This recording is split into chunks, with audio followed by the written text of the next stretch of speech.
Moving on, next is example 2. This time I'm going to be showing you how to multiply by a positive number and what we should do if we are working with an inequality. So again, just like with the last example, we want to treat this inequality sign right here just like we would an equal sign, kind of ignore it until we get to the very end. I'm going to erase that so it doesn't mess us up.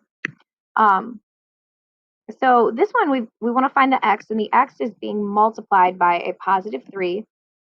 So if we were going to solve this, even if it were an equal sign, remember that we would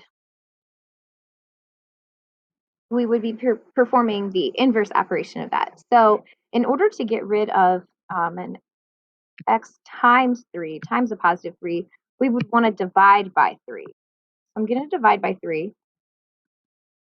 And just like with an equation, we want to keep it balanced. So we're going to do that on both sides. This is going to end up canceling out the 3, so we're left with x.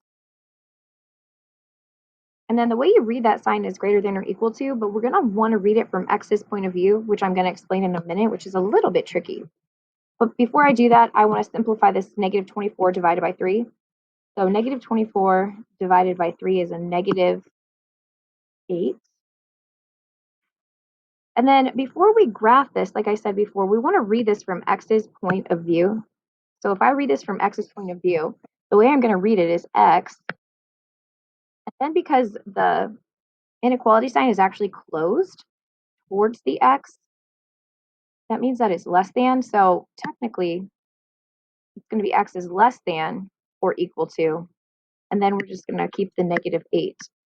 But if you read it backwards, notice that these signs kind of turn around because you want to read it from x's point of view. So to graph this, we're going to be graphing x is less than or equal to negative 8. So first we need to decide where's negative 8, and I'm going to call this negative 8.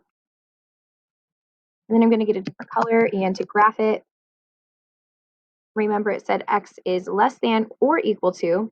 So because it has this or equal to sign, we're going to be coloring this in solid. X is less than or equal to negative 8. So I'm going to be going less than, which is this way.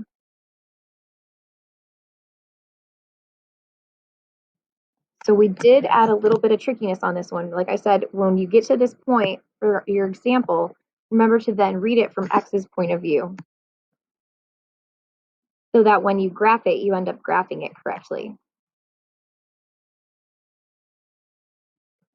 And when you finish with that one, I would like you to move on to example 2b, which is an on your own example where you're going to try this yourself. Remember, it's okay if you don't do it 100% correctly, but it's your first chance at trying to practice without any consequences. So keep in mind where your variable's at and make sure you read it from that variable's point of view. Good luck.